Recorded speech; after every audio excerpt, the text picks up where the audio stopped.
السلام علیکم تاجیکان و هموطنان و همه کسایی که زبان تاجیکی نمی‌دونن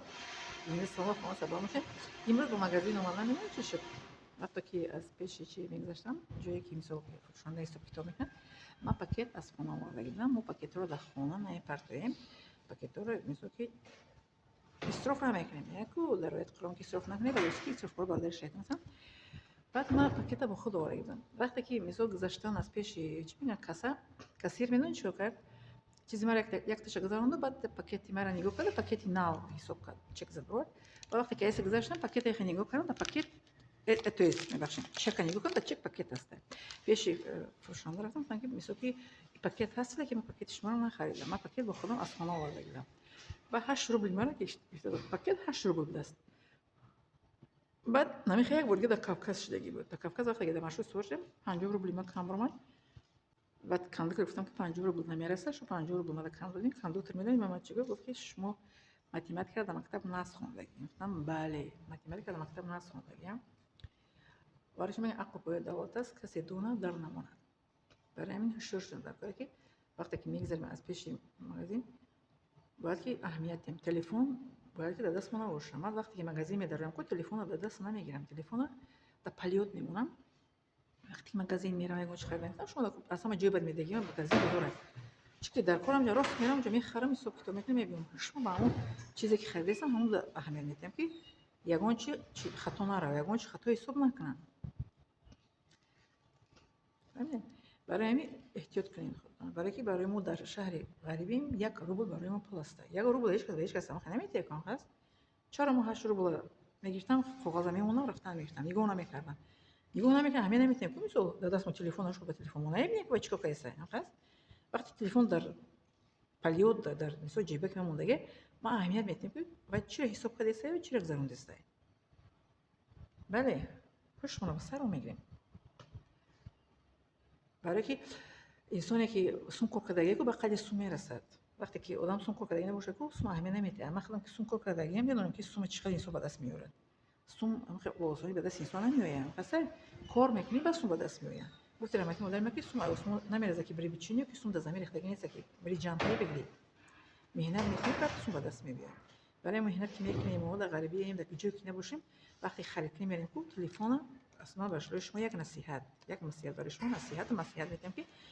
وقتی مغازین بریم کو تلفنتون در پلیود مونی با مغازین داره که بازار میداره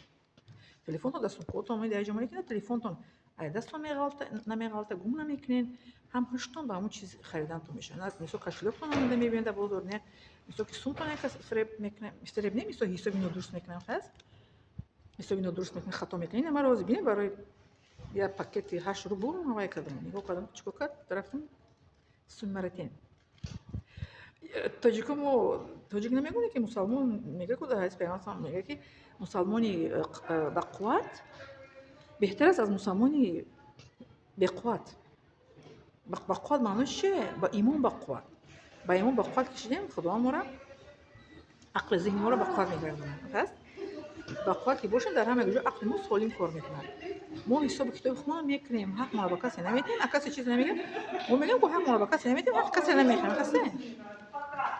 حق ما را باید که در جایی که باشه حق ما را باید که طلب کنیم حق کسی را باید نخریم حق ما را به کسی باید نکیم بله همچنین است مسلمانی قوی بهتر است از مسلمانی ضعیف در اسپرانس ما نگه برای که در همه جا باید که بینیم که چیکار است و چیکار میشه اینجا گلو رو ببینید دخترها و مادرها روشن در کانال من تماشا کنید گلو رو ببینید چقدر گذشته خب زنده سلامت خونه و سلامت باشید و 20 لایک 50 فراموش نکنید همین ویدیو رو با شناساتون رو بکنید که مثلا احتیاط کنید شکل بگیرن بینن حساب کتاب کنن بعد رفته با رنگ ما توی جوتی باشه طلب کنیم بگیریم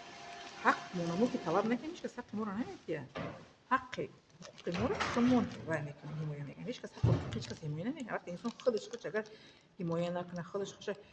احترام نکنه هیچ کس احترام نمیکنه وقتی ما خودمون خودمون نداریم احترام نکنیم حق ما حمایه نکنیم هیچ کس ما نه حقوق ما حمایه نکنه احترام هیچ کس ما رو دوست نمیداره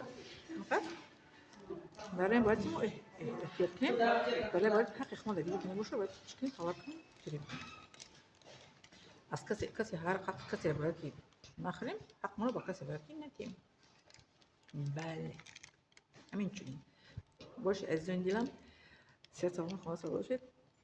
همین ویدیو رو بشناسید تو که در این شهر غریبیان میسود که خیلی مغازه میروند یک رنگ میبرین روی کنید. یکی من مغازه رفتم بزرگ رفتم من نمیبینم وقت اونم جوری در مغازه بزرگ یکی اکنش در کارش راست میرم عدل میرم میخرم لیکن در خرید فروش اهمیت میدیم در حساب کتاب اهمیت میدیم. حتی میدونی که همین حساب کتاب اگه با شما خریدش کردن با کپی دیگه داریم ولی خریدش کردن با کم نباید کم وقتی که ما خرید فروش نکنیم کو باید دو دیگری باید که ما کنیم سودا باید کنیم. وقتی که سودا که نمیکنیم و ارزون که نمیکنیم مغازه باید اهمیت تیم ده چک کرده حساب کتاب. بله